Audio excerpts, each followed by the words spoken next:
دعا. اللهم أنت أهل الوصف الجميل والتعداد الكثير، إن تؤمل فخير مأمول، وإن ترجى فأكرم مرجو. خدایا تو ہی بہترین توصیف اور آخر تک سراہے جانے کا اہل ہے.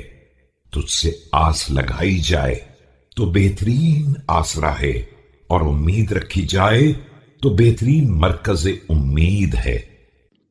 اللهم وقد بسطت لي فيما لا أمدح به غيرك ولا أثني به على أحد سواك، ولا أوجهه إلى معادل الخيبة ومواضع الريبة.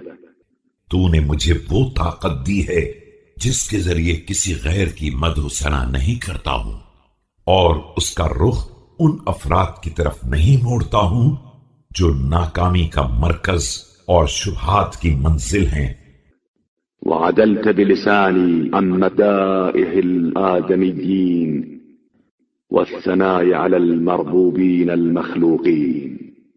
اللهم ولكل مثن على من أثنى عليه مثوبة من جزاء أو عارفة من عطاء.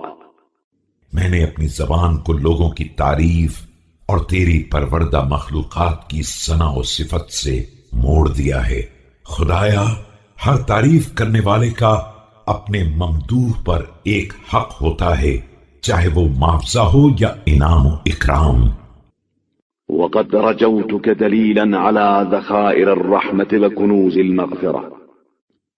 اللهم وهذا مقام من أفردك بالتوحيد الذي هو لك.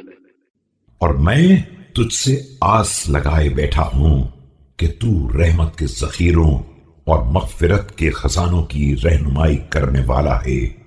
خدایا یہ اس بندے کی منزل ہے جس نے صرف تیری توحید اور یکتائی کا اعتراف کیا ہے. ولم ير مستحقا بهذه المحامد والممادح غيرك، وبي فاغة إليك لا يجبر مسكنتها إلا فضلك.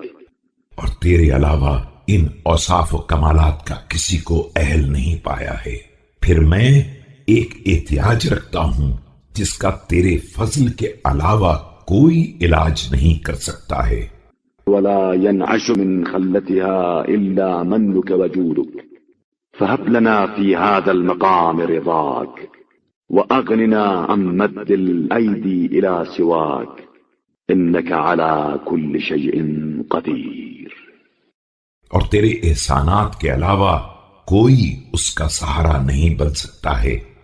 اب اس وقت مجھے اپنی رضا عنایت فرما دے اور دوسروں کے سامنے ہاتھ پھیلانے سے بے نیاز بنا دے کہ تو ہر شے پر قدرت رکھنے والا ہے.